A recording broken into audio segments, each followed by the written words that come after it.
Remember to subscribe and like the video because we have huge things coming. Back in 2013, when Kevin Garnett, Paul Pierce, Jason Terry, and DJ White were sent to the Brooklyn Nets for 5 players, and the Nets' 2014, 2016, and 2018 first-round picks, the trade was laughed at. No one really knew how bad it could get for the Nets. The Celtics were also able to swap out their 2017 picks with the Nets because of that trade. Today, we are going to get into what really went down because of the trade and how much the league changed. First, let's look at the Nets and what they got from this lopsided deal. The two main stars of the deal, Kevin Garnett and Paul Pierce, were less than spectacular. Both were aging vets, clearly past their primes, who were given a role that was too much to handle. Pierce would average only 13.5 points per game, and Garnett would fare far worse. The Hall of Famer averaged a mere 6.5 points per game.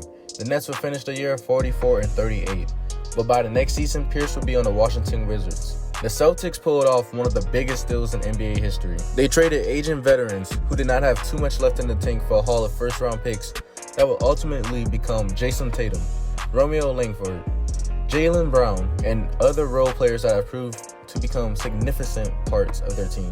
If the Nets had not made this trade with Boston, we would be looking at a much different league. Ben Simmons or Jason Tatum would most likely be in Brooklyn. The Celtics, although a good team, would be only middle of the pack in the East because there are a lack of young talent without those picks. The Celtics' deep playoff run in 2018 never would have happened, as Tatum and Brown would not be in Boston. With all of that said, it's all arbitrary. No matter what would have or wouldn't have happened due to that trade, no one was going to beat LeBron in his prime. The Eastern Conference Finals were as far as either team would potentially be able to make it. The Cavaliers were a lock for the NBA Finals regardless. The trade has only gotten more scrutiny as time has gone on. Boston's use of the Nets picks has proven that their front office knew exactly what they were doing, while Brooklyn did not. Nets fans would look at this trade and wonder what could have been. The Celtics, with one trade, constructed a team set for at least the next decade, which is extremely impressive in today's win-now league, where championship windows and margins for error are minuscule. Kudos to Boston. The only thing slightly complicating the fact that this was one of the greatest trade heists of all time is the Kyrie Irving trade.